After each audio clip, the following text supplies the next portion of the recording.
This channel was created to share powerful stories of faith and near-death experiences.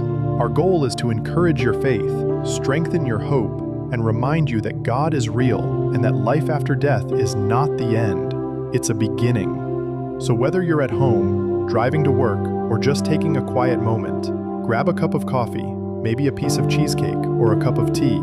Sit back, relax, and open your heart, because what you're about to hear could change the way you see life, death, and eternity. Welcome to Turning to the Faith of God.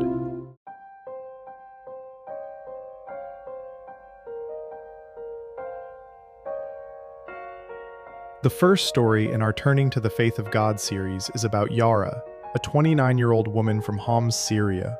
A story of faith, loss, and a miraculous encounter beyond death. This is part one of a two-part story. Please, sit back, relax, and open your heart. This is Yara's near-death experience. My name is Yara. I'm 29 years old, and I was born in Homs, Syria, a city that has seen more tears than rain. I grew up in a devout Muslim family. My father woke before sunrise to pray, and my mother recited the Quran softly as she cooked breakfast. From childhood, I learned that faith wasn't just something you believed. It was what you were. I wore my first hijab at 11. I remember how proud my mother was, how she told me it was my honor, my protection, my identity. I prayed 5 times a day, fasted every Ramadan, gave charity, memorized verses. I tried to live a pure life, to earn Allah's favor. But even when I followed every rule, a quiet question haunted me at night. Does he love me, or does he only tolerate me? No one ever said you could know God personally, only that you should obey him and hope it was enough. I feared him deeply. I loved him distantly. And then, in one moment, everything changed. It was March 12th, 2021, an ordinary day in Homs.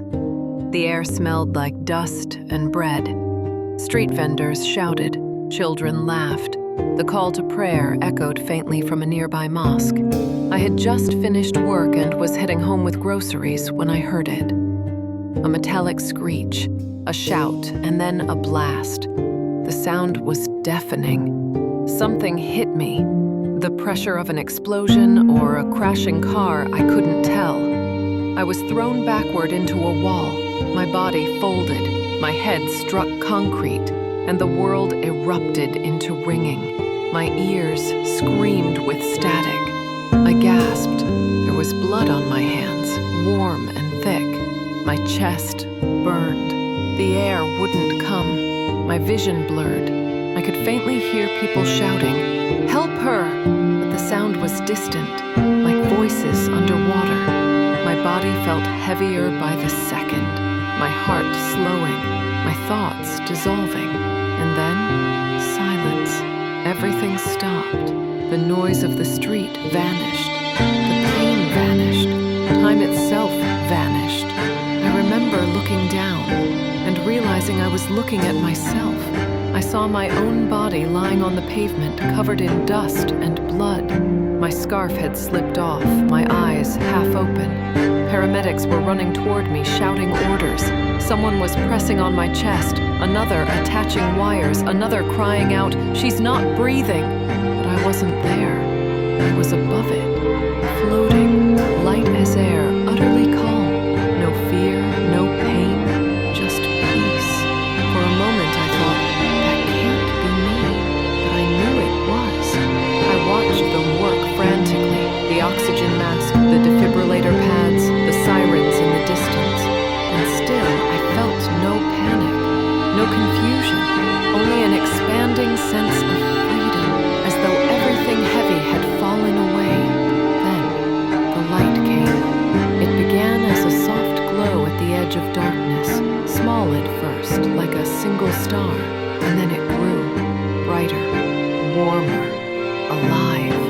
The light pulsed with love. It knew me. It was calling me. The world below faded completely, and I was drawn into that light, not by force, but by invitation. It felt like being embraced by the very heart of peace itself. The light wasn't ordinary light. It was alive. It moved like waves, like breath. It wrapped around me with warmth that reached deeper than my body. It touched my soul. Then I heard it, the voice. Yara, just one word, my name. But it carried eternity in it. That sound was unlike anything I've ever known. It wasn't loud, yet it filled everything. It was strength and gentleness at once, power wrapped in love. I turned, and there he was, Jesus. I knew it instantly, not because someone told me, not because I recognized a picture.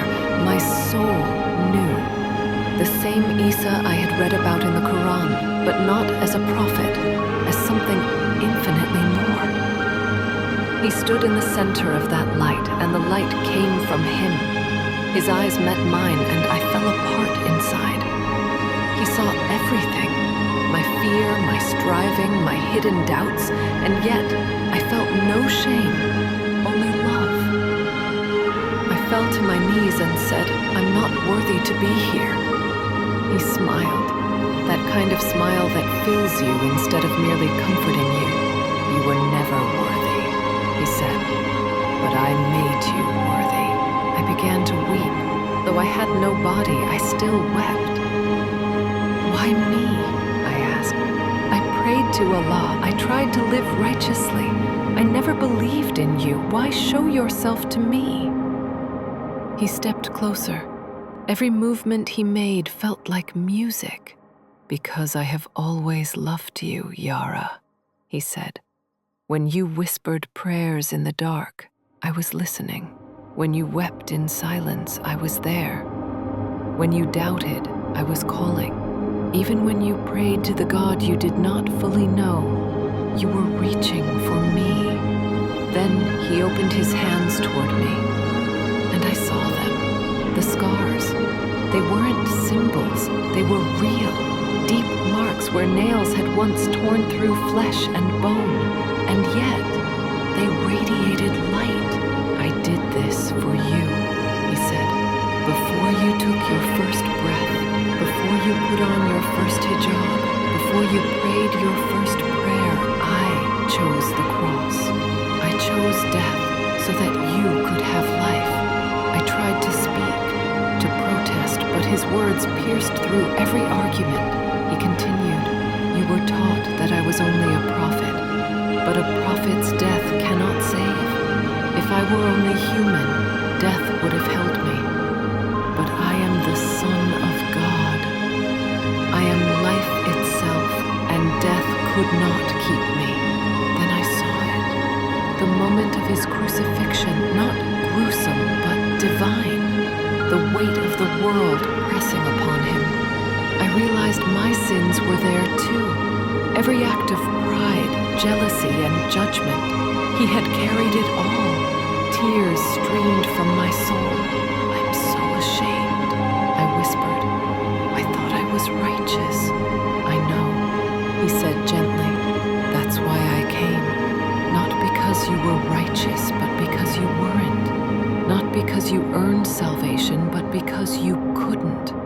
I died because I love you." I couldn't speak. His words were like fire and water all at once, burning away my guilt, cleansing me with love. He reached out and touched my face. "Yara, do you know me?" he asked softly. "Do you trust me?" I nodded, weeping. "You are Lord," I said. "You are the Son of God." He smiled, radiant with joy. "This is what I have been waiting for. Not your perfection, but your surrender."